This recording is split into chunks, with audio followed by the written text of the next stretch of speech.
ঘটনাটি সৈয়দপুর জেলার গোসাইরহাট উপজেলার আলওয়ালপুর গ্রামে। তো এবারের কুরবানি ঈদে সে যখন বাড়িতে গিয়েছিল, বাড়িতে যাবার পর কুরবানি ঈদের দিন বিকেলে তার এক খালামণির বাড়িতে যায় এবং খালামণির বাড়িতে যাওয়ার পর শাহিদের খালামণি বলেন যে তোমার খালু একটা ঘটনা জানে, তুমি এই ঘটনাটি তার কাছ থেকে শোনো। যেহেতু কুরবানি ঈদের দিন স্বাভাবিকভাবে সবাই সারাদিন ব্যস্ততার মধ্যে ছিলেন, তো খালুর কাছে যখন বিষয়টি জিজ্ঞেস করা হয় তখন খালু বলেন যে আমি তো এই ঘটনাটা খুব বেশি ভালো করে বলতে পারবো না, আমার বড় ভাই যিনি তিনি এটি খুব ভালো করে বলতে পারবেন। তো বড় ভাইয়ের বাসা পাশাপাশি ছিল। তখন মাহিদ তার খালুর বড় ভাইয়ের কাছে যান এবং ওই ঘটনা সম্পর্কে তার কাছে জানতে চান। সেই সময় তিনি ফ্রি ছিলেন, যার কারণে সেই ঘটনাটি তিনি মাহিদকে বলেন। ঘটনাটি যখন মাহিদকে বলা হয়, মাহিদ সেই ঘটনাটি পুনরায় আবার রেকর্ড করে সৌমিত্র রয়কে দেয়। সৌমিত্র রয় এই ঘটনাটি ওই রেকর্ড শুনে সে নিজে আবার রেকর্ড করে, তারপর আবার মাহিদকে দেয়। মাহিদ আবার পুরোটা শুনে যে ঘটনাটা ঠিক আছে কিনা। মাহিদ যখন ক্লিয়ারেন্স দেয় তখন সৌমিত্র রয় সেই রেকর্ড ফাইলটা আমার কাছে পাঠায় এবং আমি পাঠানোর পর সৌমিত্র রয়ের সাথে এই বিষয়টা নিয়ে আলোচনা করি। তো এভাবেই ঘটনাটি আমাদের হাতে এসে পৌঁছেছে। তো আমি আবারও বলছি, এটি একক একটি এপিসোড যেখানে শুধু একটি ঘটনা থাকছে এবং আশা করছি শুরু থেকে শেষ পর্যন্ত আপনাদের মনোযোগ ধরে রাখতে সক্ষম হব ইনশাল্লাহ।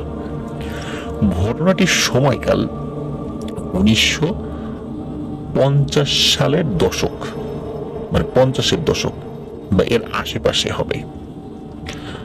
তখন দেশ ভাগ হয়েছে আর ঘটনাটির স্থান তৎকালীন বৃহত্তর ফরিদপুরের শরীয়তপুর এলাকায়।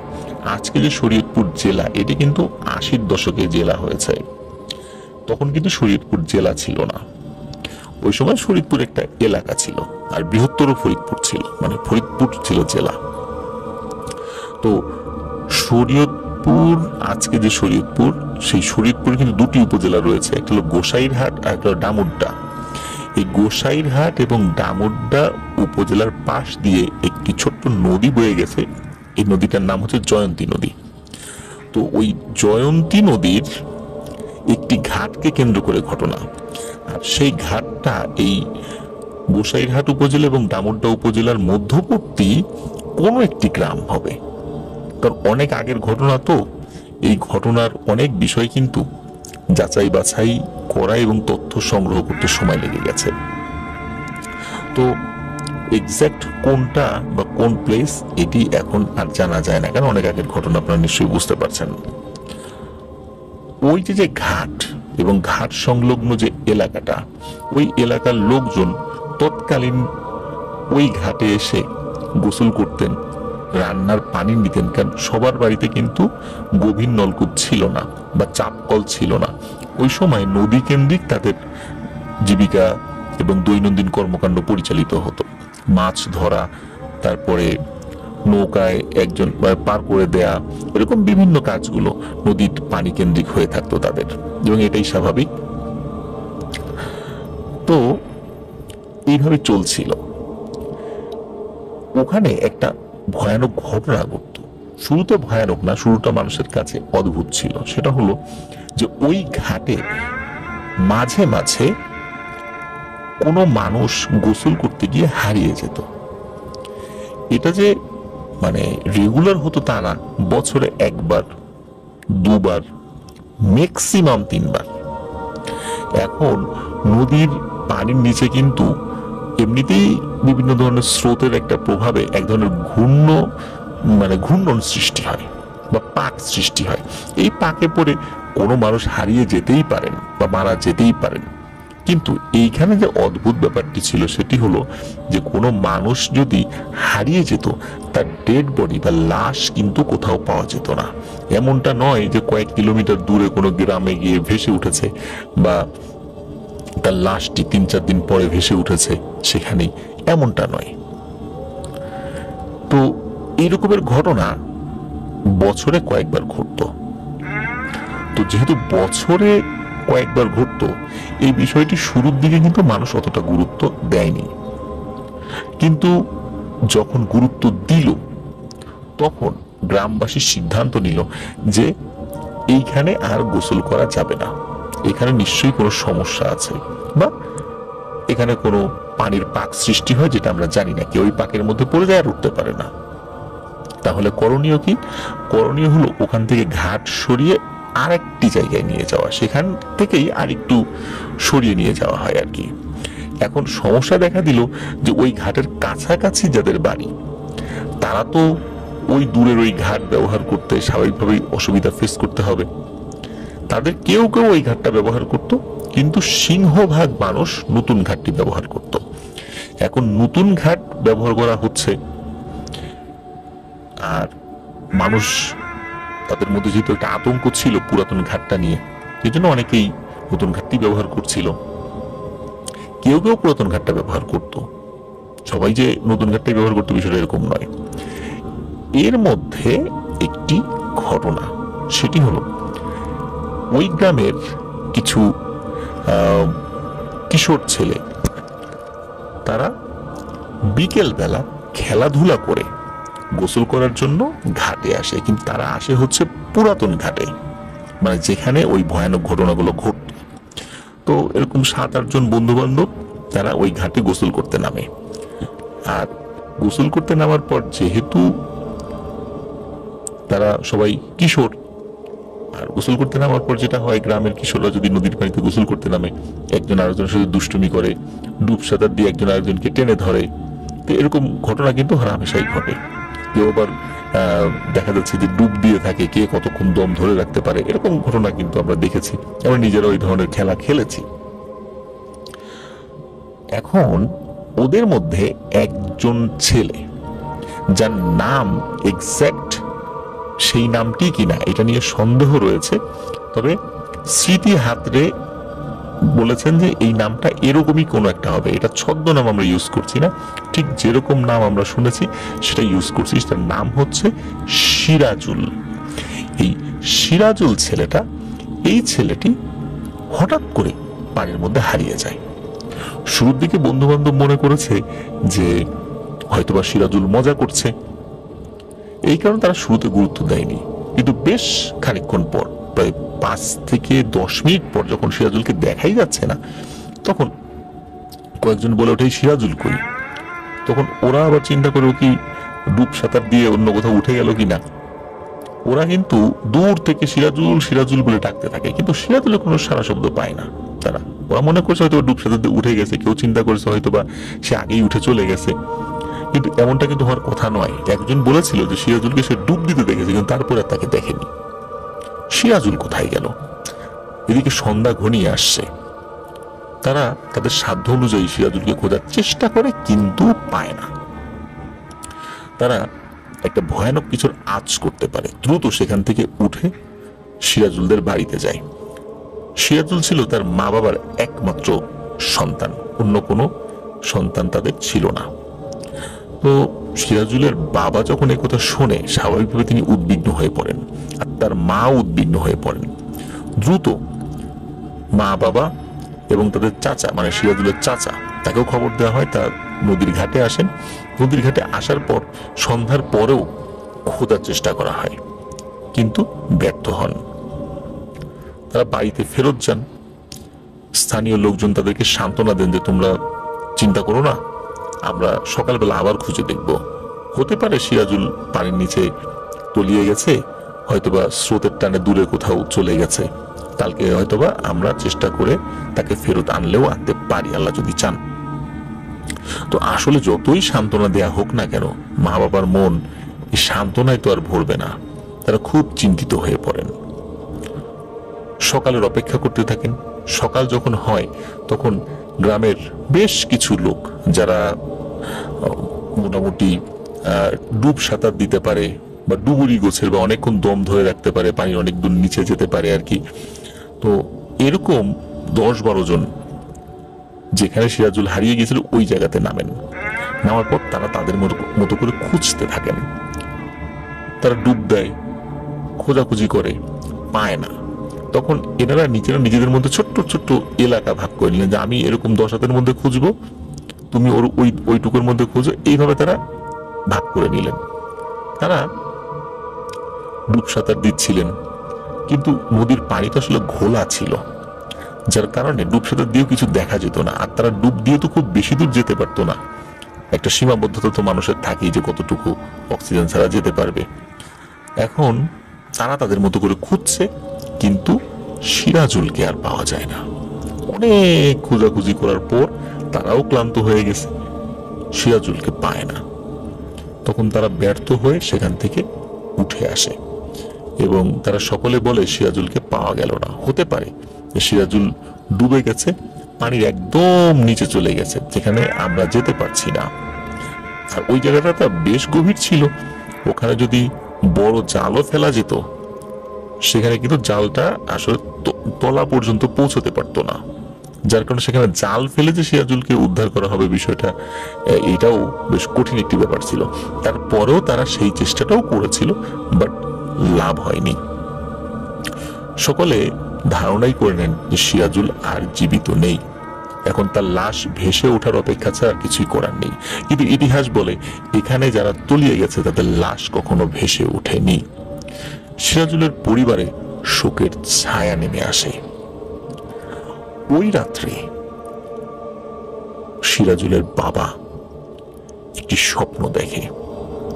সিরাজুলের বাবা স্বপ্নে দেখে যে তিনি মনে হচ্ছেন যে পানির গভীরে আছেন, তার পায়ের নিচে মাটি ঠেকছে, কাদা মাটি, চারদিকে ঘোলা আবছা দেখা যাচ্ছে।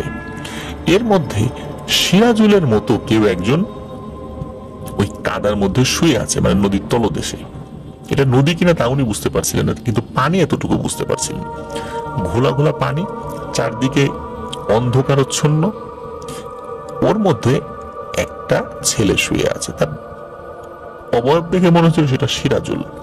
তো উনি দেখতে পান যে ওই অবয়বটি নড়াচড়া করছে, তার মানে জীবিত আছে। উনি এই দৃশ্য দেখার পর ওনার ঘুম ভেঙে যায়, উনি ধর্মর করে উঠে বসেন এবং উঠে বসার পর উনি পাশে তাকিয়ে দেখেন ওনার স্ত্রীও ধর্মর করে উঠে বসেছে। তো উনি চিন্তা করেছেন যে হয়তোবা তার এরকম হঠাৎ করে উঠে বসার কারণে ওনার স্ত্রীর ঘুম ভেঙে গেছে। কিন্তু উনি তাকিয়ে দেখেন ওনার স্ত্রী দর দর করে ঘামছেন। উনি বলেন যে কি হয়েছে? তখন ওনার স্ত্রী বলেন যে আমি তো একটা দুঃস্বপ্ন দেখেছি। তখন সিরাজুলের বাবা বলে আমিও তো একটা দুঃস্বপ্ন দেখেছি। তখন দুজন মিলে যখন আলাপ আলোচনা করেন তখন দেখা গেল যে এই যে সিরাজুলের মা এবং বাবা, ওনারা একই স্বপ্ন দেখেছেন। দুজন ব্যক্তি একই সময়ে একই স্বপ্ন দেখা, এটা নিশ্চয়ই কাকতালীয় কোনো ব্যাপার নয়। তো একজন আরেকজনকে সান্ত্বনা দেন যে আসলে আমরা দুজন তো খুব চিন্তা করছি ছেলেকে নিয়ে, হয়তোবা আমরা সত্যি দুঃস্বপ্ন দেখেছি। তো ওই রাতের মতো তারা ঘুমিয়ে পড়েন। পরদিন যখন ছেলের লাশ ভেসে ওঠেনি, ওই রাত্রেও সিরাজুলের মা বাবা একই স্বপ্ন দেখেন। দুজন ঠিক আগের রাত্রের মতোই একই স্বপ্ন দেখে জেগে যান, ধর্মর করে উঠে বসেন এবং নিজেদের মধ্যে আলোচনা করেন যে তারা কি স্বপ্ন দেখেছে। বিষয়টা স্বাভাবিক না। পরের দিন সকালবেলা সিরাজুলের চাচাকে সিরাজুলের বাবা বলেন যে তারা আগের রাত্রেই স্বপ্ন দেখেছে, আজকে রাত্রেও একই স্বপ্ন দেখেছে। তখন সিরাজুলের বাবা এবং চাচা দুজনে মিলে গ্রামের এক ওই সময় যিনি মাতব্বর ছিলেন তার কাছে যান, তার কাছে এই স্বপ্নের বিষয়টি খুলে বলেন।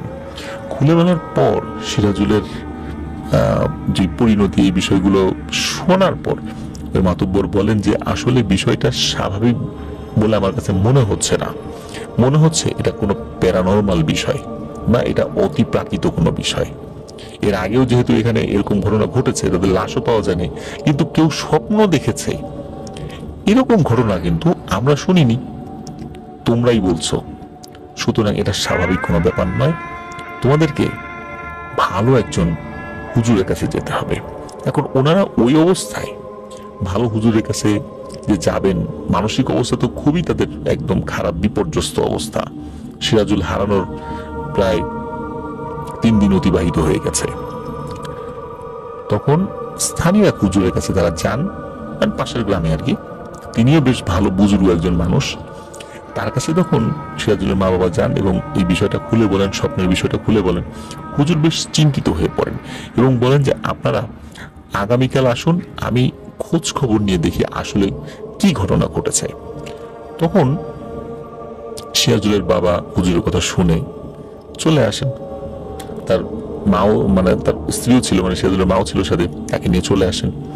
পরের দিন যেতে বলেন।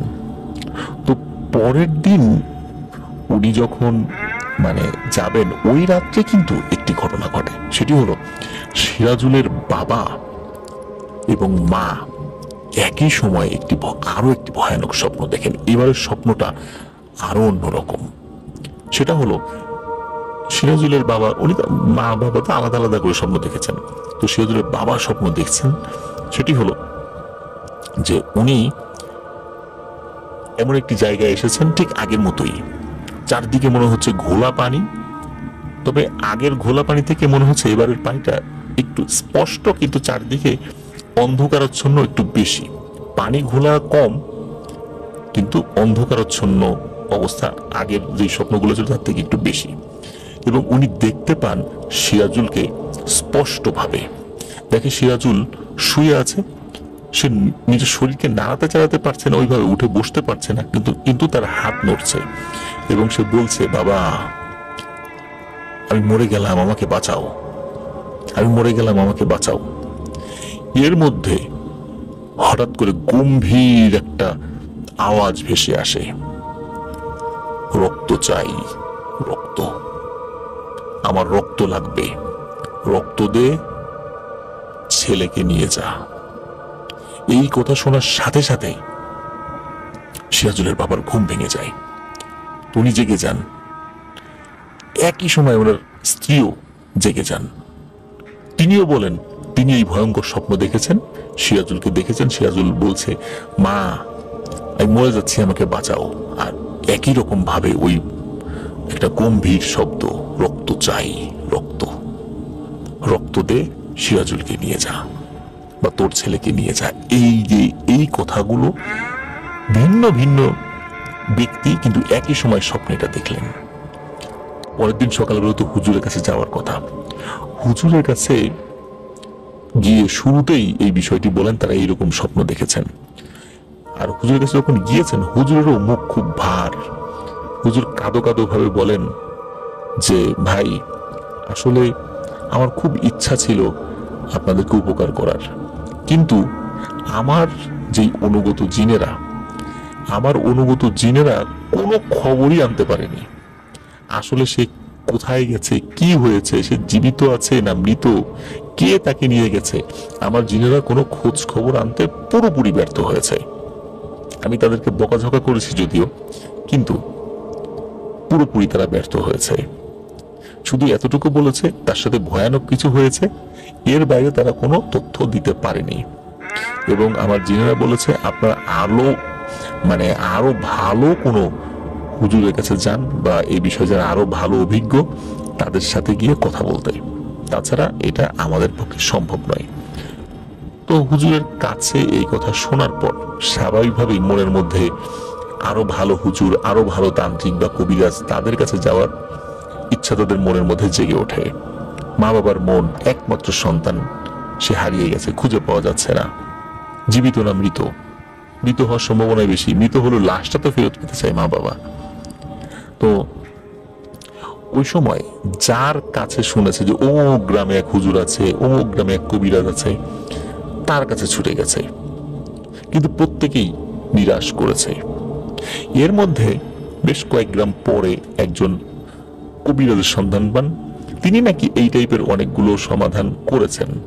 তো তার কাছে যখন তারা যান, কয়েক গ্রাম পরে সব কথা শোনার পর ওই কবিরাজ বলেন যে আপনারা চলে যান, আগামীকাল আসেন, আমি দেখি এই বিষয়ে কতটুকু কি করতে পারি। তো কয়েক গ্রাম পরে তো ওনারা স্বাভাবিকভাবে বাড়িতে চলে আসেন। ওই রাত্রে আর কোনো স্বপ্ন দেখেননি। তো পরের দিন আবার সিরাজুলের মা বাবা সেই কবিরাজের কাছে যান। তো কবিরাজ সিরাজুলের মা বাবাকে দেখেই ওনার চেহারা খুব ভয়ানক হয়ে ওঠে বলতে ভয়ে আর কি। বলে যে আপনার ছেলের কি হয়েছে সেটা আমি বলতে পারবো না, এতটুকু বলতে পারবো খুব ভয়ানক কিছু হয়েছে, এবং এই কাজটি যেই করতে যাক না কেন তার মৃত্যু অনিবার্য। আমাদের মতো ছোটখাটো কোনো কবিরাজের দ্বারা এই কাজ হবে না। তখন সিরাজুলের বাবা বলেন যে আপনি তো অনেক বড় একজন কবিরাজ, আপনি সমস্যাটা সমাধান করে দেন না। তখন ওই কবিরাজ বলেন যে এমন এক ভয়ানক শক্তির কাছে সিরাজুল আছে, এই শক্তির সাথে মোকাবেলা করার মতো ক্ষমতা কার যে আছে এইটা আমরা নিজেরাও জানি না, তবে আমাদের মতো কবিরাজ যারা আছে এদের যে নেই এটা আমি বলতে পারি। আর এই কাজ যেই করতে যাবে তারই ভয়ানক ক্ষতি হবে এবং তার পরিবার পরিজন সমূলে বিনাশ হওয়ার সম্ভাবনা আছে। আমাকে ক্ষমা করবেন, এই কাজ করতে পারবো না, আপনারা চলে যান, আপনার সন্তানকে হয়তো আর কোনোদিন পাবেন না। আল্লাহর উপর ভরসা রাখুন, ধৈর্য ধারণ করুন। কবিরাজ এইভাবেই তাদেরকে নিরাশ করেন। এই কবিরাজের মুখে এই কথা শোনার পর আসলে ওনাদের আশা একদম শেষ হয়ে যায় তার সন্তানকে ফেরত পাওয়ার। বাড়িতে চলে আসেন। এভাবে চলে যাচ্ছিল বেশ কিছুদিন। এর মধ্যে তাদের একজন প্রতিবেশী, এই প্রতিবেশীর এক আত্মীয় যার বাড়ি হচ্ছে চাঁদপুরে, সেই আত্মীয় এসেছেন। আত্মীয়র যিনি এসেছেন আর কি, যে ওই যে পরিবারে, সেই পরিবারের মুখে এই সিরাজুলের হারিয়ে যাওয়ার ঘটনাটা সেই আত্মীয় শোনেন। শোনার পর ওই আত্মীয় বলেন যে আমাদের চাঁদপুরের একজন নাম করা পীর সাহেব রয়েছেন, উনি খুবই বুজুর্গ একজন মানুষ, কথা খুব কম বলেন এবং বেশি কথা উনি পছন্দ করেন না, একটু রাগীও, বেশ রাগী স্বভাবের। তো উনি এই যে পানির নিচে হারিয়ে যাওয়া, তারপর ফেরত নিয়ে আসা, এই টাইপের বেশ কিছু কাজ সমাধান করেছেন বলে তিনি জানেন। তো তিনি বলেন যদি ওনারা চাঁদপুরের ওই হুজুরের কাছে যান, আল্লাহ তাআলা চাহেন তো ওই হুজুর হয়তো বা কোনো উপকার করলেও করতে পারেন। তখন ওই প্রতিবেশী তাড়াতাড়ি করে সিরাজুলের মা বাবাকে খবর দেয়। সিরাজুলের মা বাবা আসেন, আসার পরে ওই যে ওই প্রতিবেশী যিনি গেস্ট, তার মুখে সেই চাঁদপুরের হুজুরের কথা শোনার পর তখন উনি বলেন যে আপনারা ওই চাঁদপুরের হুজুরের কাছে যান, যাওয়ার পর এই সমস্যা খুলে বলেন, তাহলে ইনশাল্লাহ উনি চেষ্টা করবেন। এখন আগেকার দিনে তো আসলে যোগাযোগ ব্যবস্থা এতটা ভালো ছিল না। যিনি গেস্ট আসছেন, এখন উনি তো ওই হুজুরকে চেনেন, ইনারা তো চেনেন না। তারা অনুরোধ করেন যে আপনি আমাদের সাথে চলেন, তাহলে আরো সুবিধা হবে, আপনি যদি হুজুরকে রিকোয়েস্ট করেন এলাকার লোক হিসাবে। এখন উনি তো অনেকদিন পর আত্মীয় বাড়িতে বেড়াতে আসছেন, তখন তো সেই চাঁদপুর আর হলো কোথায় শরীয়তপুর, বেশ আসতে তো সময়ও লাগে। তো এতদিন পরে আসছেন, সপ্তাহখানেক থাকবেন আত্মীয় বাড়িতে, এরকম তো নিয়ত ছিল। কিন্তু তিনি যখন দেখলেন যে এই অবস্থা, আর সিরাজুলের মা বাবা খুব কান্নাকাটি করে, তখন সেই আত্মীয় উনি ভাবলেন যে ঠিক আছে, বেড়ানো তো যাবেই, যদি কোনো মানুষের উপকার হয়। তো তিনি সিরাজুলের বাবা এবং সিরাজুলের চাচাকে নিয়ে রওনা দিলেন চাঁদপুরের উদ্দেশ্যে, তার আত্মীয় বাড়ি থেকে বিদায় নিয়ে। তো ওনারা চাঁদপুরে পৌঁছে যান। আর সেই পীর সাহেব হুজুরের বাড়ি খুঁজে পাওয়া তো নিঃসন্দেহে খুবই সহজ ব্যাপার, কারণ তিনি সেই এলাকার একজন রিনাউন্ড একজন বুজুর্গ ব্যক্তি ছিলেন আর কি। তো তারা পীর সাহেব হুজুরের সাথে দেখা করেন। দেখা করার পর পীর সাহেব হুজুরের কাছে সব কথা খুলে বলেন যে এই ব্যাপার, ওনাদের একটিমাত্র সন্তান এইভাবে হারিয়ে গেছে। অনেক কবিরাজ হুজুরের কাছে যাওয়া হয়েছে, কিন্তু তারা কোনো কিছু সমাধান দিতে পারেনি, এমনকি কোনো সুনির্দিষ্টভাবে তথ্যও বলতে পারেনি যে আসলে কি হয়েছে। হুজুর এই কথা শোনার পর উনি বলেন যে ঠিক আছে, আপনারা অনেক দূর থেকে এসেছেন, আপনাদের থাকার ব্যবস্থা আমি করছি, খাওয়ার ব্যবস্থা করছি, আপনারা এখানেই থাকেন, খান, বিশ্রাম নেন। আমি এই বিষয়ের তদন্তে আমি লোক লাগাচ্ছি। আমার অনুগত মুখবির জিন, মানে যে জিনেরা সংবাদ সংগ্রাহক, আমি ওদেরকে কাজে লাগাবো। লাগানোর পর কি তথ্য পাই আগামীকাল ইনশাল্লাহ আপনাদেরকে জানাবো, সেই পর্যন্ত আপনারা অপেক্ষা করুন। তো ওনারা হুজুরের যিনি একজন খাদেম আছেন, সেই খাদেমের মাধ্যম দিয়ে একটা বিশ্রামশালায় চলে যান, বিশ্রাম করেন। পরের দিন ফজরের নামাজের পর তারা হুজুরের সাথে সাক্ষাৎ করেন।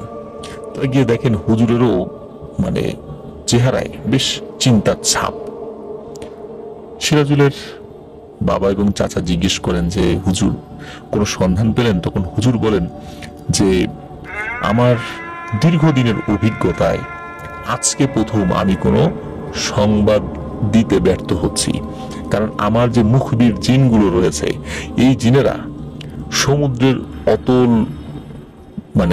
অতল থেকে, ঘন জঙ্গলের ভেতর থেকে, ভয়ানক দুর্গম পার্বত্য এলাকা থেকে তথ্য সংগ্রহ করে এনে দিতে পারবে। দুর্ভেদ্য জিনদের যেই পাহারা, সেখান থেকেও তারা তথ্য এনে দিতে পারে। কিন্তু সিরাজুলের কোনো তথ্য তারা এনে দিতে ব্যর্থ হয়েছে। তারা বলেছে যে যেই জায়গা ঘটনা ঘটেছে সেই জায়গার কাছাকাছি তারা যেতে পারলেও তারা সেখানকার ভেতরে যেতে পারছে না, এবং ওই আশেপাশে অন্য যে জিনেরা আছে তাদের কাছ থেকে তথ্য সংগ্রহ করে এতটুকু শুধু বলতে পেরেছে যে সিরাজুল জীবিত না মৃত এটা বলা যায় না, তবে তার সাথে এমন একটা ভয়ানক ঘটনা ঘটেছে এবং এমন এক ভয়ানক শক্তি সিরাজুলকে আঁকড়ে ধরে রেখেছে যে সেটা থেকে সিরাজুলকে বের করে আনা অত্যন্ত দুরূহ ব্যাপার। কিন্তু কে সে শক্তি, এই বিষয়ে তারা কোনো তথ্য দিতে পারেনি।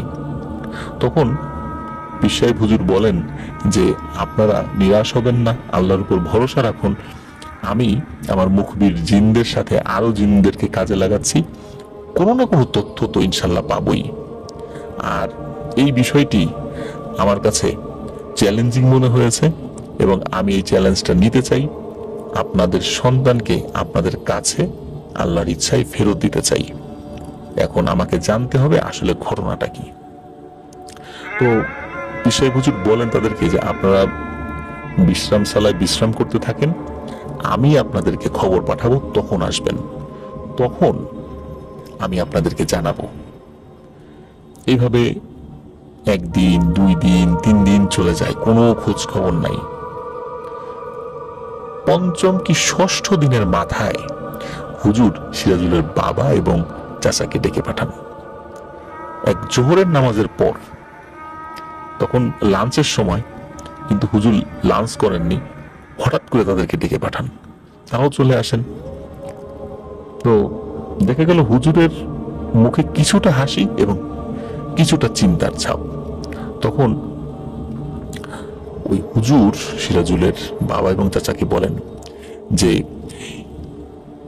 আমার মুখে হাসি এই কারণে যে কোন জায়গা থেকে কাজটা শুরু করব সেটা হয়তো আমি বুঝতে পারছি, কিন্তু আমার চিন্তা এই কারণে যে এমন এক শক্তির সাথে হয়তো বা মোকাবেলা করতে হবে আমাকে, যেটা আমার বাপ চাচারাও কখনো করেনি। তারাও অনেক বুজুর্গ ব্যক্তি ছিলেন এবং ইতোপূর্বে এই পানির যে বন্দিশালা সংক্রান্ত কয়েকটা সমস্যা যে আমি সমাধান করেছি, এই সমস্যা এটার ধারের কাছেও নাই। সুতরাং এটা আমি কি করতে পারবো আমি জানি না, তবে আপনাদেরকে কিছু তথ্য বলি, সেটা খুব মনোযোগ দিয়ে শোনেন। তখন হুজুর তার মুখবির জিনদের মাধ্যমে যে তথ্য উপস্থাপন করা শুরু করেন তা রীতিমতো আতঙ্কজনক একটা বিষয়। প্রিয় লিসেনার্স, আপনারা মনোযোগ দিয়ে শুনুন সেই বিষয়টি। হুজুর বলতে থাকেন যে আজ থেকে 300 বছরেরও বেশি সময় আগে মুঘল আমলে এক তান্ত্রিক ছিল এই ভারতবর্ষেরই কোন একটা জায়গায়, এক্সাক্ট কোন জায়গায় সেটাও বোঝা যায় না বা জানা যাচ্ছে না, শুধু এতটুকু জানতে পেরেছেন যে একজন তান্ত্রিক ছিল। কিশোর বয়স থেকেই তন্ত্রমন্ত্রের প্রতি তার আগ্রহ ছিল খুবই বেশি এবং তন্ত্র সাধনার মাধ্যম দিয়ে সে আয় উপার্জন করবে বা দুনিয়া কামাবে, এটাই ছিল তার মূল উদ্দেশ্য। এবং অত্যন্ত সাহসী এই তান্ত্রিক অল্প বয়সেই বিভিন্ন তন্ত্রমন্ত্র বিদ্যা আয়ত্ত করতে সক্ষম হন।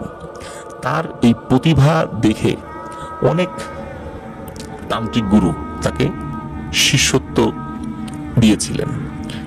তিনি বিভিন্ন লোকের কাছ থেকে বিভিন্ন তন্ত্রমন্ত্র সম্পর্কে দীক্ষা নেন। তো এই ইচ্ছাটা যে তন্ত্রমন্ত্র শেখার যে ইচ্ছাটা, এটা তার মধ্যে ছিল অত্যন্ত প্রবল। এবং আল্লাহ তাআলা তার মধ্যে এমন একটা ইচ্ছা শক্তি এবং একটা ক্ষমতা তার মধ্যে দিয়ে রেখেছিলেন, খুব অল্প সময়ের মধ্যেই এই তন্ত্রমন্ত্র তিনি আয়ত্ত করতে পারতেন। একজনের কাছ থেকে শিখে আরেকজনের কাছে যেতেন, যদি কখনো খবর পেতেন যে ওই জায়গায় আরেকজন ভালো তান্ত্রিক আছে, তিনি আরো ভালো জানেন। এবং তিনি যখন কোনো গুরুর কাছে যেতেন, গুরু প্রথমে শিষ্যর একটা পরীক্ষা নিতেন যে আসলে তাকে শিষ্যত্ব দেওয়া যায় কিনা। প্রত্যেকটা বার সেই তান্ত্রিক পরীক্ষায় পাশ করেছে এবং তার কাছে শিষ্যত্ব গ্রহণ করেছে। তার কাছ থেকে শিখে আবার এইভাবে আরো লোকের কাছে যান, সেখানে শেখে।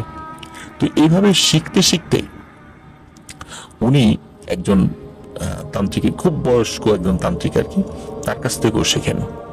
আর এই শেখার মাধ্যম দিয়ে ওনার কিন্তু একটা আগ্রহ জন্মে যায়। সেটা হলো যে উনি পিশাচ শ্রেণীর জিনকে বশীভূত করে অসাধ্যকে সাধন করার যে ইচ্ছা, এটা তার মধ্যে চেপে বসে এবং এই ইচ্ছাটা তিনি আস্তে আস্তে বাস্তবায়ন করতে থাকেন। সেটা হলো যে উনি এই বিদ্যাগুলো অর্জন করে পিশাচ শ্রেণীর জিনদেরকে বশীভূত করে তার গোলাম বানিয়ে রাখা শুরু করেন। এখন জিনদের মধ্যে, বিশেষ করে পিশাচ শ্রেণীর জিনদের মধ্যে কিন্তু বিভিন্ন ধরনের বা বিভিন্ন ক্ষমতা সম্পন্ন পিশাচ শ্রেণীর জিন রয়েছে। খুব নিম্ন স্তরের রয়েছে, মিডিয়াম স্তরের রয়েছে, উঁচু স্তরের রয়েছে। তো উঁচু স্তরে আসলে ওনার যাওয়ার খুব ইচ্ছা ছিল, যে উঁচু স্তরের তন্ত্র সাধনা করে খুবই উচ্চ পর্যায়ের কোনো পিশাচ জিনকে বশীভূত করবেন।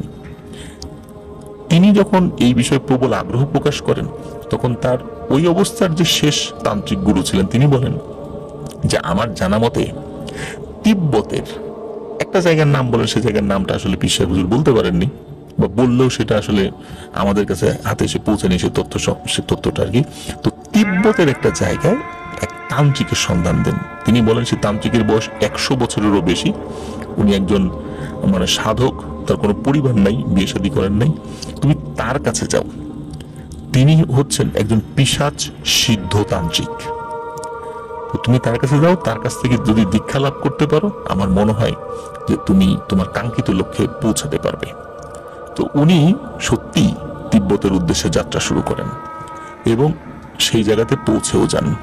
সেই তান্ত্রিক গুরু, তিনি 100 বছরেরও বেশি বয়স হওয়ার পরেও একদম স্বাভাবিকভাবে নাকি সব কাজকর্ম করতেন এবং তাকে দেখে মনে হতো যে তার বয়স হয়তো 45 বা 48, সর্বোচ্চ 50 বছর এরকম আর কি।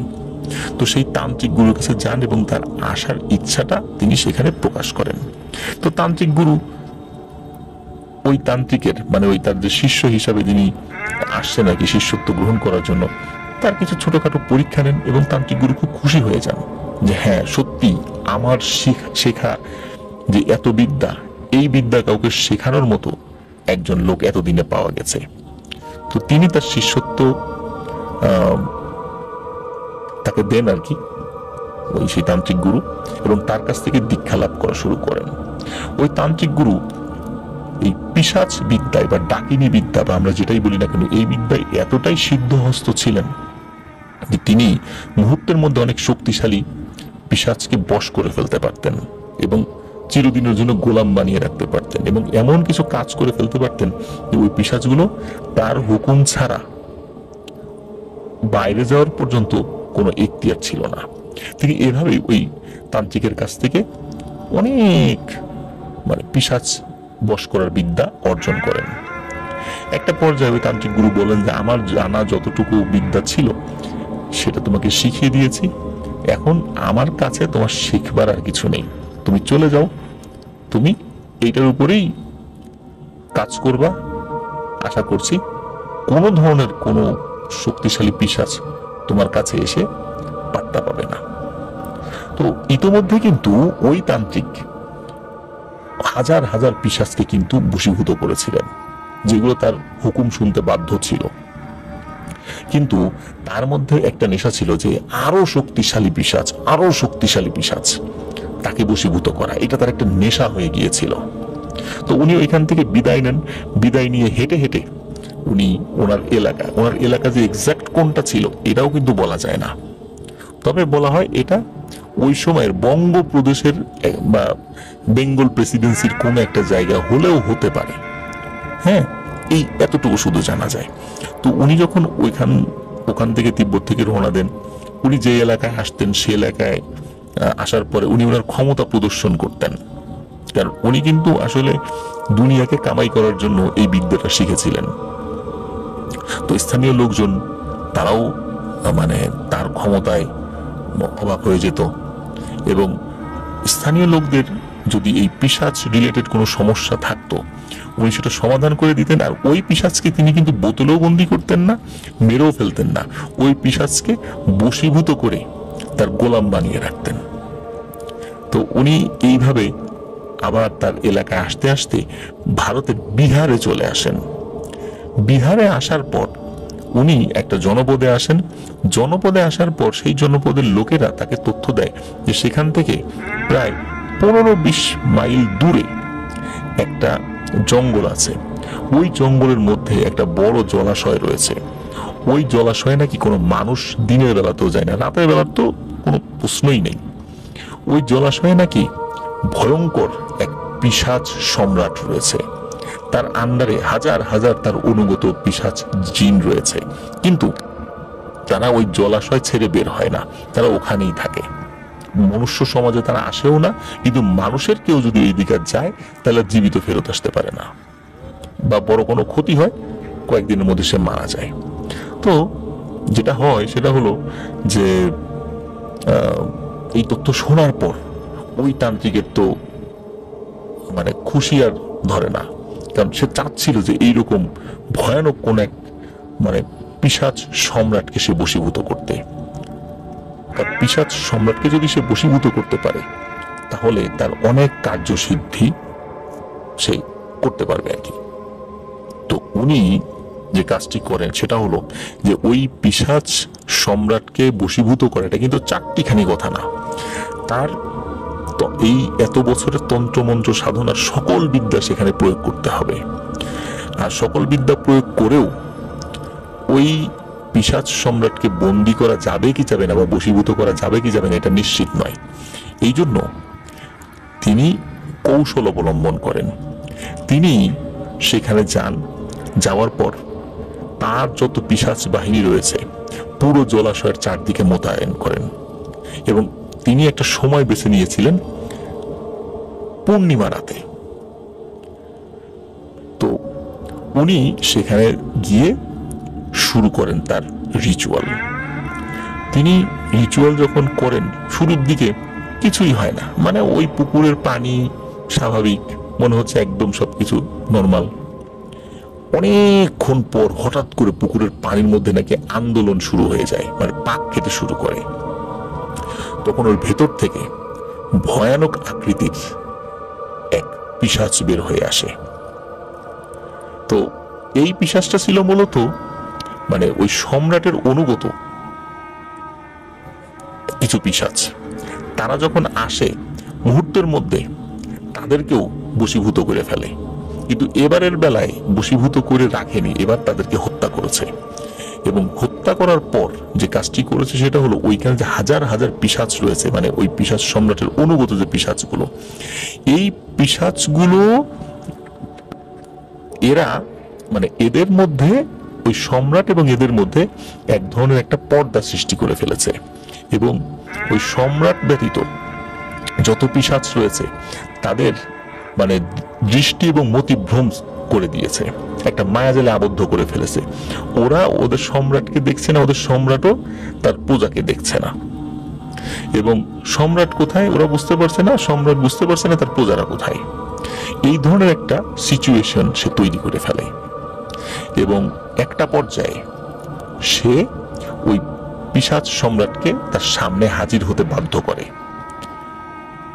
এবং সম্পূর্ণ তার নিজের ইচ্ছার বিপরীতে, মানে ওই পিশাচ সম্রাটের ইচ্ছার বিপরীতে তাকে সে বশীভূত করতে সক্ষম হয়, এবং তাকে সাথে করে সেখান থেকে বন্দী করে নিয়ে যায়। প্রিয় লিসেনার্স, একটা পিশাচ সম্রাটকে সেখান থেকে তার পরিবার থেকে বিচ্যুত করে, তার রাজ্য থেকে বিচ্যুত করে সেখান থেকে নিয়ে যাওয়া হয়।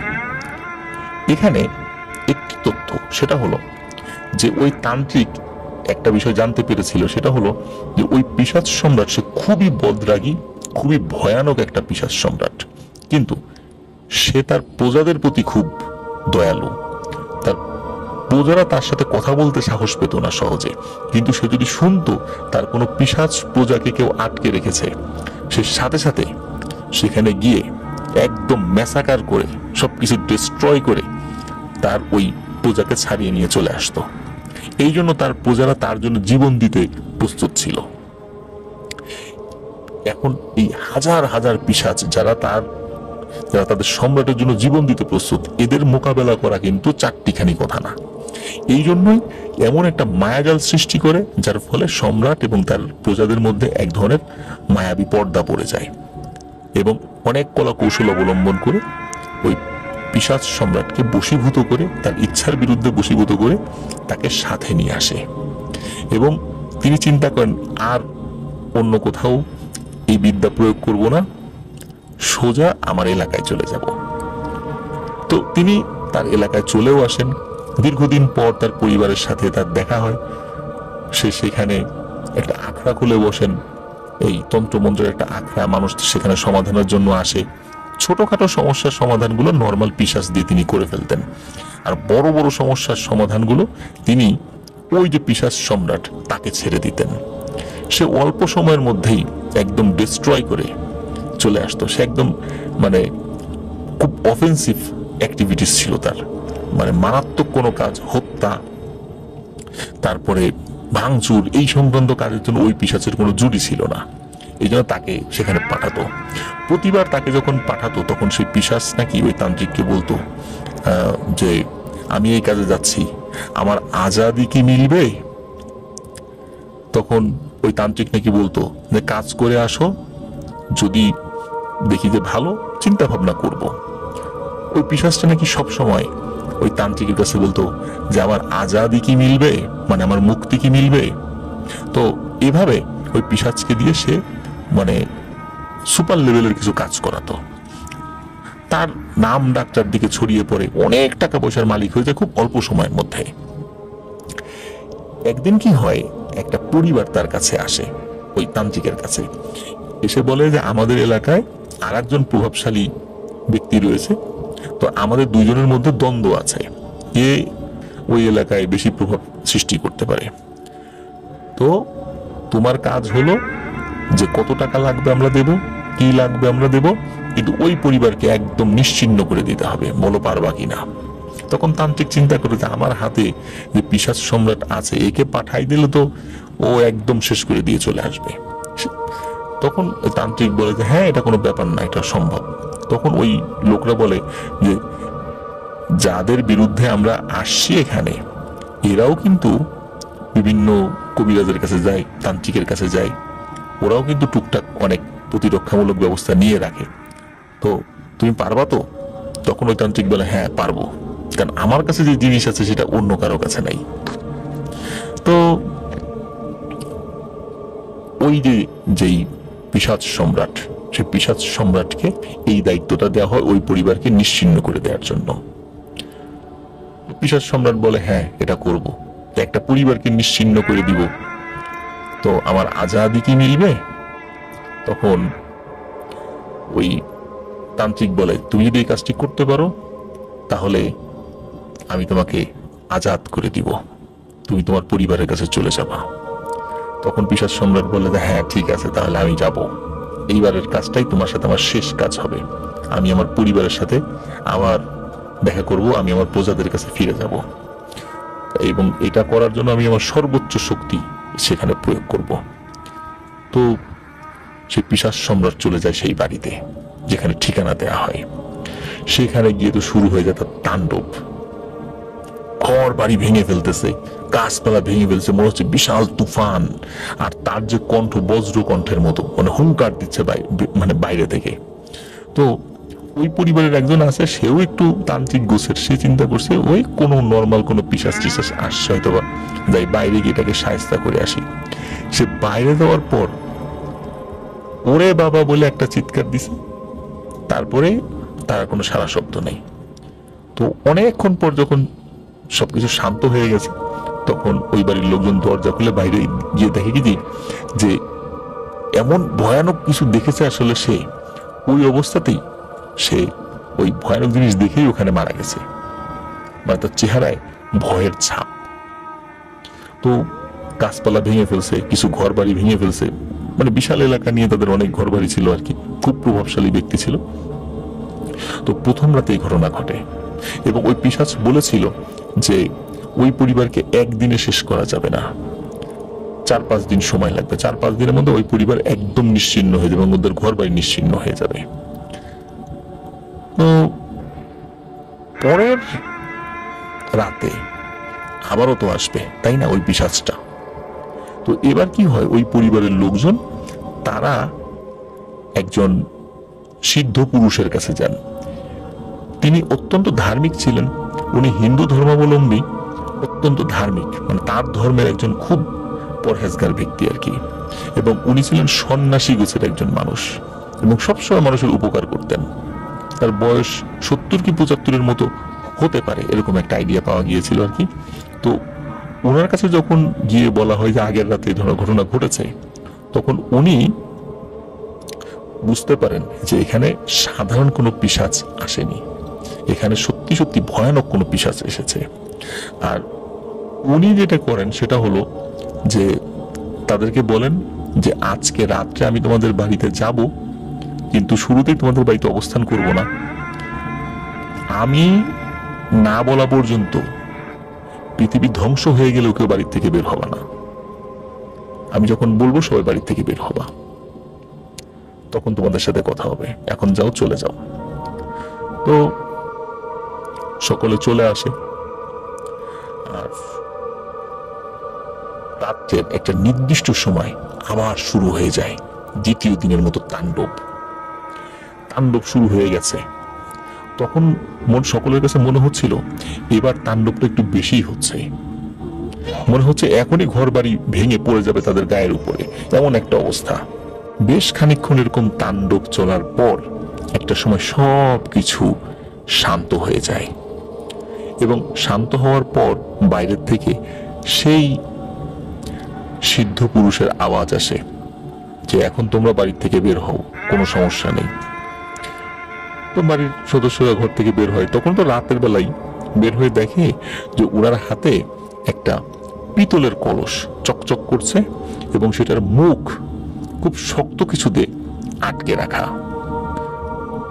তখন ওই সিদ্ধ পুরুষ তাদেরকে বলেন যে এই পিশাচকে আমি এই কলসের মধ্যে আটকে ফেলেছি, এখন আমার অনুগত যেই জিনেরা রয়েছে এদেরকে দিয়ে এই কলসটার আমি একটা বন্দোবস্ত করব, আপনাদের আর কোনো চিন্তা নেই, এই বাড়ির ক্ষতি আর কেউ করতে পারবে না।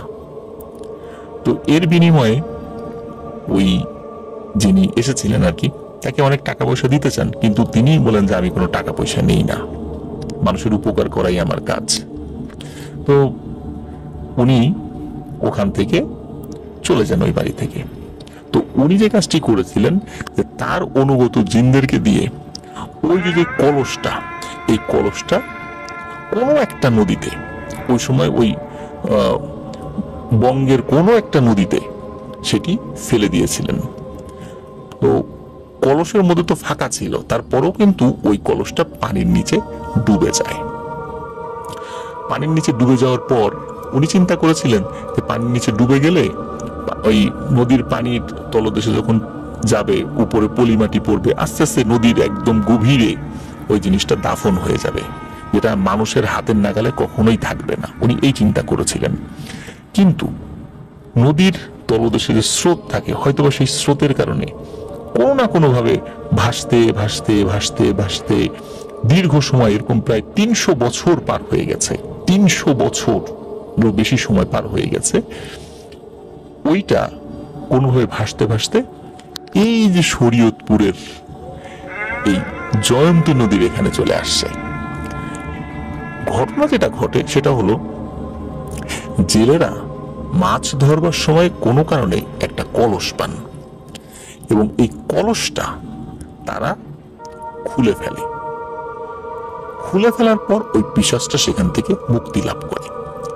আর জেলেরা মনে করেছিল হয়তো এর মধ্যে কোনো গুপ্তধন রয়েছে, এবং গুপ্তধন মনে করে তারা যখন খুলেছে দেখে ভিতরে কিছুই নেই।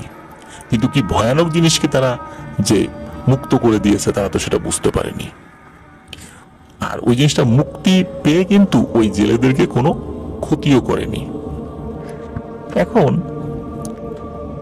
পীর সাহেব হুজুর কিন্তু আরো একটা তথ্য দেন, সেটা হলো তিনি বলেন যে ওই যে যিনি তান্ত্রিক, এই তান্ত্রিক ওই পিশাচ সম্রাটকে পাঠিয়েছিলেন, তিনি কিছু পিশাচকে পাঠিয়েছিলেন ওই কলসকে রক্ষা করার জন্য, বা কলসের মুখ যদি তারা খুলতে পারে তাতে পিশাচকে মুক্ত করতে পারে। কিন্তু ওই যিনি সিদ্ধ পুরুষ তিনি তার অনুগত জিনদেরকে দিয়ে ওই কলসটা পানিতে ফেলতে বা নদীতে ফেলার জন্য পাঠিয়েছিলেন। ওই পিশাচগুলো তারা ওই জিনদের ধারে কাছে যেতে পারেনি, কারণ ওই জিনগুলো আবার ভালো জিন ছিল, যার কারণে ধারে কাছে যেতে পারেনি। আর যখন পানির নিচে ডুবিয়ে দেওয়া হয়েছিল তারপরেও নাকি তারা চেষ্টা করেছিল ওই পিশাচকে বের করে নিয়ে আসার জন্য। কিন্তু যখন কোনো একটা জিনকে কোনো একটা কয়েদখানায় আবদ্ধ করে ফেলে কোনো বোতল বা এরকম কলসে, তখন কোনো জিনের পক্ষে নাকি সেটা খোলা সম্ভব হয় না, সেটা যত শক্তিশালী জিন হোক না কেন। এই জন্য তারা সেটা করতে ব্যর্থ হয়। এরপরে ওই তান্ত্রিকের কি হয়েছে আর কোনো তথ্য জানা যায় না, ওটা ওখানেই শেষ হয়ে যায়। তার বয়স হয়েছে, স্বাভাবিকভাবে মারা গিয়েছিল হয়তোবা, কিন্তু ওই তান্ত্রিকের কোনো তথ্য আর কখনো পাওয়া যায়নি। আর যখন ওই মাঝিরা বা জেলেরা ওই কলসের মুখ খুলে ফেলে, তখন থেকেই ওই জয়ন্তী নদীর ওই ঘাটে ওই পিশাচটি আশ্রয় নেয়। দীর্ঘ সময় কলসের মধ্যে আটকে থাকার কারণে তার শক্তি অনেকটা কমে এসেছিল। এই জন্য মাঝে মাঝে তার মানুষের রক্তের প্রয়োজন হতো। একটা সময় সে পশুর রক্ত পান করত, তার প্রজারা বিভিন্ন পশু এনে দিত এবং সেই পশুর রক্ত সে পান করত। এখন তো তার প্রজা নাই, যার কারণে সে মানুষের রক্ত পান করা শুরু করে। ওই জিনটি যখন বা ওই পিশাচটি যখন মুক্তি লাভ করে, সে কিন্তু তার সম্প্রদায়ের কাছে যেতে পারেনি। তার কারণ হলো ওই সিদ্ধ পুরুষ যিনি তাকে ওই কলসে বন্দী করেছিলেন, তিনি এমন একটা নিরাপত্তা বলয় সৃষ্টি করে দিয়েছিলেন যে সে একটা নির্দিষ্ট তার একটা কয়েক কিলোমিটারের বাইরে সে যেতে পারবে না। সে যখন টের পায় যে সে আর যেতে পারছে না, সে যেখান থেকে মুক্তি লাভ করে তার কয়েক কিলোমিটার বাইরে সে যেতে পারছে না, এবং এই বন্ধনটা কাটাতে হলে তাকে আরো শক্তিশালী হতে হবে, তারপর থেকে সে এখানে আস্তানাগারে এবং বিভিন্ন সময় নির্দিষ্ট কিছু মুহূর্তে কিছু মানুষদেরকে নিয়ে যায় এবং যার রক্ত পান করে এবং তার দেহ আর ফেরত দেয় না। নদীর অতল গহ্বরে সেই দেহগুলোকে সে পুঁতে দেয়। এই জন্য ওই ডেড বডিগুলো আর পাওয়া যেত না। তো এই যে এতগুলো ঘটনা, এতগুলো সিকোয়েন্স বা ওই জিনের যে একটা হিস্টোরি, এই জিনিসটা পীর সাহেব হুজুর সিরাজুল ভাইয়ের বা সিরাজুলের বাবা এবং চাচাকে এই বিষয়টা বলেন এবং বলেন যে এটা খুবই দুরূহ একটা কাজ যে সিরাজুলকে উদ্ধার করা, কিন্তু যেহেতু এমন ভয়ানক এক পিশাচ এখানে এসে আস্তানা গেড়েছে, একে যদি শায়েস্তা না করা যায় তাহলে আরো বহু লোকের প্রাণ নাশ হবে। সুতরাং আমি আমার সর্বোচ্চ চেষ্টা করব এই সমস্যার সমাধান করার জন্য। আপনারা আপনাদের বাড়িতে চলে যান, আপনাদের ঠিকানা দিয়ে যান, আমি কিছুদিন পর আমার কিছু ছাত্র নিয়ে সেখানে যাব, আপনারা শুধু আমাদের জন্য একটু থাকার ব্যবস্থা করবেন। পীর সাহেব হুজুর নরমালি তার খানকা ছেড়ে খুব কমই বের হতেন, যেহেতু এই বিষয়টি অত্যন্ত চ্যালেঞ্জিং ছিল, বহু মানুষের প্রাণ হুমকির মুখে ছিল। এই কারণে তিনি তার খানকা ছেড়ে আসতে তিনি সম্মতি জ্ঞাপন করেছিলেন। তিনি সিরাজুলের বাবা এবং চাচাকে তাদের বাড়িতে পাঠিয়ে দেন এবং নির্দিষ্ট সময় পরে তিনি আসবেন বলে কথা দেন। তাদের থাকার জন্য একটা জায়গার কথা বলেছিলেন, তিনি কোনো মতে থাকতে পারলেই হলো। আর তিনি তার সাথে 6 জন ছাত্রকে নিয়ে আসবেন এবং উনি চেষ্টা করবেন সিরাজুলকে উদ্ধার করার জন্য। তো ওনার কথায় আশ্বস্ত হয়ে আল্লাহর উপর ভরসা করে সিরাজুলের বাবা এবং চাচা বাড়িতে চলে আসেন এবং হুজুরের অপেক্ষা করতে থাকেন। তো হুজুর বলেছিলেন যে এই পিশাচকে কখনোই অমাবস্যা রাত্রে কাবু করা যাবে না। তাকে কাবু করতে হলে অবশ্যই পূর্ণিমা রাতে তার সাথে মোকাবেলা করতে হবে। যদি পূর্ণিমা না হয়, যদি অন্ধকারাচ্ছন্ন হয়ে যায়, তাহলে কিন্তু সমস্যা হবে, কারণ অন্ধকারে ও শক্তি বহুমাত্রায় বৃদ্ধি পেয়ে যায়।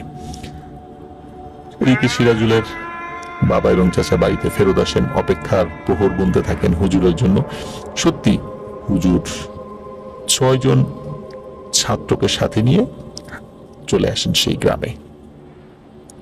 আসার পর একটা নির্দিষ্ট জায়গায় তিনি ওঠেন, সময়ের অপেক্ষা করতে থাকেন। তো পূর্ণিমার রাত, যেই রাত্রে, সেই রাত্রে শুরু হয় মেইন কাজ। হুজুর তার সাথে থাকা 6 জন স্টুডেন্টকে নিয়ে চলে যান সেই ঘাটের কাছে। সেই ঘাটের কাছে যাওয়ার পর হুজুর এগিয়ে যান এবং 6 জন স্টুডেন্টকে পেছনে রাখেন এবং তাদেরকে দোয়া দুরূদ পড়তে বলেন। হুজুর তার মতো করে কাজ শুরু করেন। তো হুজুর দোয়া পড়ছেন, কিন্তু একদম স্বাভাবিক, নদীর পানি একদম স্বাভাবিক, কিছুতেই কিছু হচ্ছে না। কিন্তু উনি পড়েই যাচ্ছেন। হঠাৎ করে মনে হলো নদীর ঠিক যেই জায়গাটাতে আর কি সবাই হারিয়ে যেত, ওই জায়গাটাতে একটা পাক সৃষ্টি হয়েছে এবং ঘূর্ণন এমন বেগে হচ্ছে, সেখানে শো শো শব্দ আসছে। মনে হচ্ছে ওই জায়গাটাতে পানির বড় বড় ঢেউ উঠে আসছে উপর দিকে, এমন একটা অবস্থা।